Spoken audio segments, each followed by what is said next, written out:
Pourquoi tu prends du poids alors que tu fais attention? Ça, c'est un des points qui vient régulièrement. On a beaucoup de nos challengers ou de gens qui nous suivent et qui nous posent des questions, qui nous demandent régulièrement moi, tu vois, j'ai vraiment l'impression de faire attention, mais j'ai vraiment pas les résultats.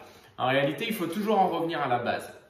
Ta perte de poids, c'est mécanique. Ta perte de poids, ça correspond à des principes qui sont vraiment simples.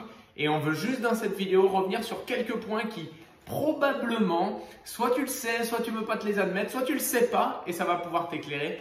Mais ces points-là, ils t'empêchent d'avoir les résultats que tu veux. C'est parti, je démarre. Le numéro 1, et ça c'est le truc le moins sexy du monde, mais c'est le plus essentiel aussi, c'est l'impatience, ou plutôt la patience.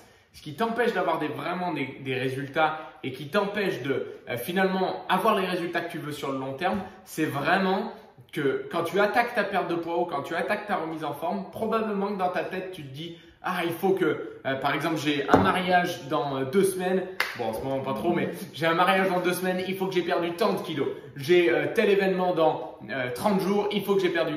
Oui, génial. Mais tant que tu n'acceptes pas qu'il te faut des décisions sur le long terme, malheureusement, tu n'y arriveras pas. Et ce que je dis souvent, c'est que le numéro 1, tu dois accepter le temps. Tu dois accepter le temps que ça va mettre. Et dans tous les cas, tu veux être sain et en forme pour le reste de ta vie, normalement. Donc, peu importe si c'est dans 20 jours ou dans 3 semaines, en réalité, tu dois accepter le temps. Et il y a un autre exemple qui est assez significatif pour moi, c'est que, tu vois, imagine chaque jour, donc ça va dépendre des besoins et ça, on le fait quand vous démarrez un challenge avec nous, on le fait avec vous, mais connaître le besoin qu'on a en calories par jour. Et dans tous les cas, pour perdre du poids, il va falloir que tu sois un petit peu en déficit calorique.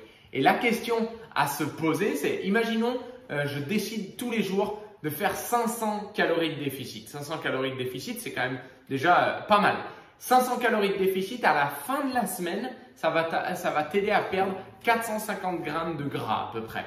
Donc, tout ça pour dire que si tu as 10 kilos à perdre, eh ben, peut-être imagine que ça ne va pas se faire sur ce premier mois. Et ce n'est pas si grave que ça. Donc, patience qui est l'inverse de l'impatience, évidemment. Le deuxième point qui est important, où justement tu ne comprends pas parce que tu fais attention, mais tu perds pas de poids, tu prends du poids, c'est l'addiction au sucré. Tu vas avoir peut-être un repas très sain, tu vas te prendre une salade, tu vas faire attention et puis tu vas prendre peut-être 5 cafés dans ta journée. Et 5 cafés, tu sais très bien que le café, tu l'aimes pas sans sucre, mais au final, si tu mets un sucre, et même pire, si tu en mets 2, ça te fait 5 à 10 sucres blancs par jour. Donc même si tu as fait attention à tes repas, que tu as mangé des repas légers, si finalement tu as bu 5 cafés avec 5 morceaux de sucre, 5 ou 10, c'est énorme. Tout ce qui est aussi juste un petit soda le soir en rentrant à la maison ou un petit verre de vin, tout ce qui est alcool, même si tu manges sain, si tu bois le soir un petit apéro, ça fait partie des calories cachées, ça fait partie du sucre qui va te rajouter, qui fait que tu ne peux pas arriver à tes objectifs. À ça aussi, on peut ajouter un truc qui est, tu sais, de temps en temps, on aime bien se faire plaisir. Des fois, tu as dans tes placards du beurre de cacahuète qui traîne ou pour certains du Nutella, etc. Et on le verra après, mais c'est pas grave d'en avoir, c'est pas un problème. En revanche, là où des fois il va y avoir toutes ces petites calories vides, et je vais y venir, c'est quand tu vas peut-être mettre la double dose de Nutella que ce que tu aurais pu mettre pour te faire autant plaisir. La double dose de beurre de cacahuète, ben, c'est bête, mais ça double les calories quoi qu'il arrive. Et donc, quand on parle de calories vides, on va parler de tout ce qui est apéro, les chips, les bonbons, les céréales raffinées. En fait, le problème de ça, c'est que tu vois ton corps, sur la journée, il a besoin d'un apport en calories, un apport en énergie plutôt. Et dans cet apport en énergie-là, pour que tout fonctionne bien, que ton corps soit bien nourri, que tout le fonctionnement se passe bien finalement, il faut que naturellement, eh ben, tu aies aussi des apports en nutriments. Et le problème des calories vides, c'est que tu vas avoir énormément de calories, mais peu de nutriments. Donc, tu as faim, mais tu n'es pas nourri. Tu es rempli, mais tu n'es pas nourri. Et ça, c'est un des vrais problèmes que dès que tu démarres ton programme avec nous, on te fait changer. Je me souviens très bien même c'est régulièrement, tous les mois, on a des nouveaux challengers qui nous disent « Non, mais moi, je fais attention, je fais ci, je fais ça. » Mais tu te rends compte en analysant un petit peu leurs habitudes alimentaires à la journée ou même à la semaine, qu'il y a beaucoup de calories vides qui sont mises.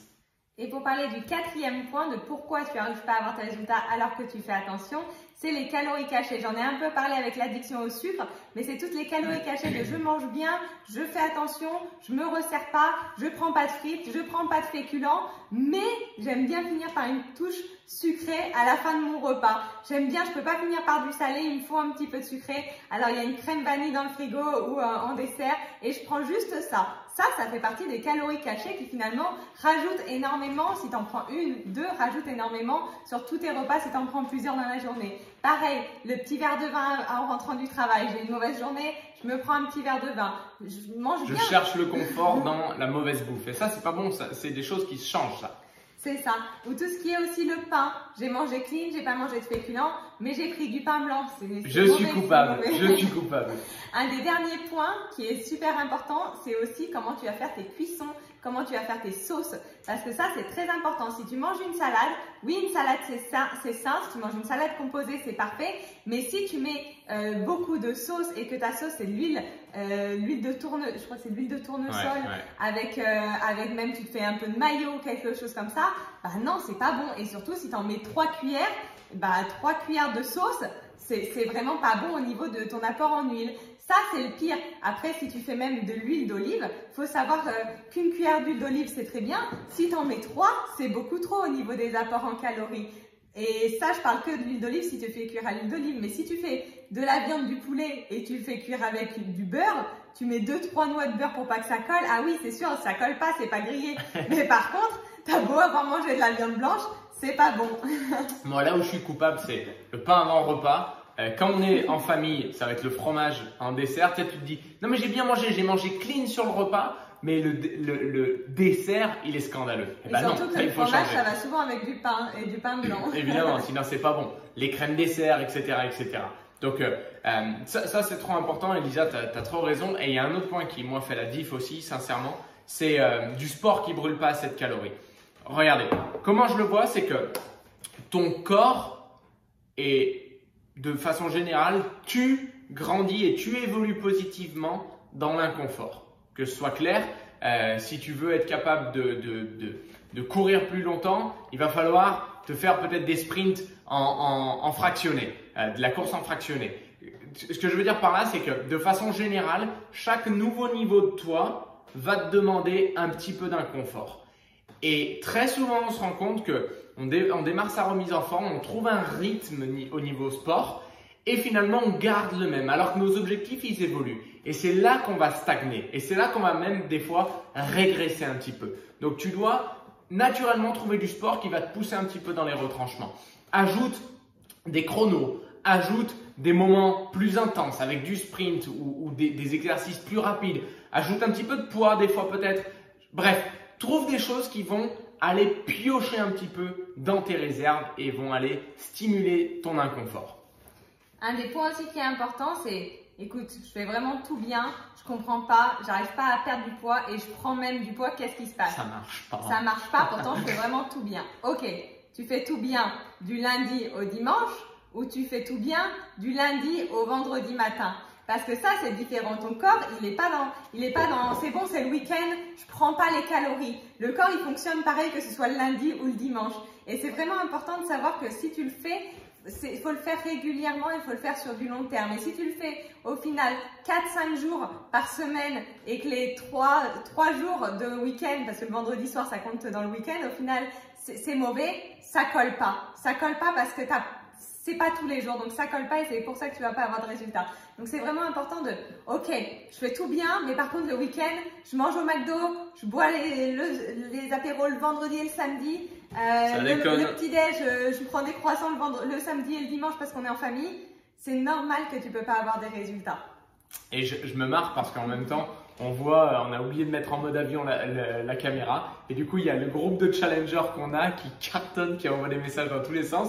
Parce que on a un fit yoga qui démarre dans 5 minutes. Bref, je ne sais pas quand vous regarderez cette vidéo, mais probablement qu'on a énormément d'activités en ligne et même en physique qui sont disponibles. Donc c'est trop bien et si vous voulez démarrer votre challenge, démarrez avec nous. Mais je finis par un dernier point. Un dernier point. Parce qu'on a le fit dans 5 minutes. On a le fit dans 5 minutes. C'est que tu ne relâches jamais la pression. Et c'est aussi pour ça que tu n'arrives pas à avoir tes résultats.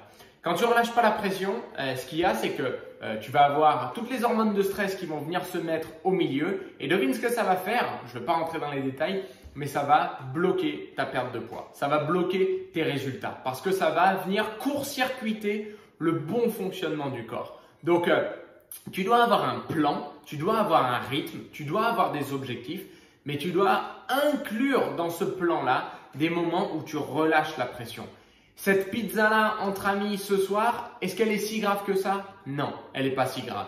En revanche, probablement que tu vas pouvoir, dans tous les autres points qu'on a vus juste avant, venir trouver ces petits aspects que tu vas pouvoir améliorer au quotidien. Sans te rajouter de dose de stress quand il y a un moment social, quand il y a un moment où tu as vraiment envie, voire même besoin de te faire plaisir. Et ne pas le faire serait te rajouter une pression énorme. Et finalement, court terme, ce serait peut-être bien, mais long terme, ça viendrait complètement court-circuiter ce que tu fais. Et donc le dernier… Juste un dernier point parce que ça me fait penser avant qu'on finisse. Mais quand Mathieu a parlé de stress, c'est vraiment important aussi de savoir que le stress, ça fait partie des facteurs qui te font prendre du poids ou en tout cas ne pas en perdre parce que ça joue beaucoup sur ton corps et si tu es stressé… Là, c'est pas le stress. Hein. Là, c'est pas le stress. Si tu es stressé, si tu dors mal, ça, c'est aussi un facteur qui va, même si tu fais parfaitement bien, ton corps, il peut pas récupérer et le stress, ça engendre des choses qui font aussi que tes résultats stagnent. Ça bloque le mécanisme. Exactement. Donc, c'est vraiment important aussi d'être bien dans sa tête, d'être relâché. C'est pour ça que nous, on fait le fit yoga, relaxation, mais il y a toutes sortes de choses à faire le soir qui durent 5 minutes pour vraiment relâcher la pression, te déstresser et ça va jouer sur tes résultats. Et je laisse Mathieu finir parce qu'on a le fit qui va… Ouais, exactement. Le dernier point, c'est l'engagement.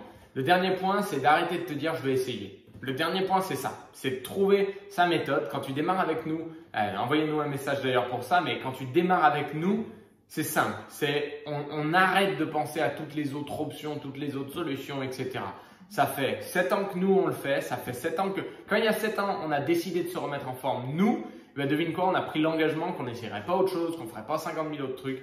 On serait engagé. Et l'engagement coupe les autres options. Quand ça coupe les autres options, ça a tendance à te mettre des œillères, ça a tendance à te mettre le focus, de te concentrer ton énergie, tes ressources et tes efforts sur un objectif. Et devine quoi? C'est comme ça qu'on atteint ces résultats. Donc engagez-vous, faites-le avec passion, faites-le avec patience aussi et faites-le avec nous. Let's go la team!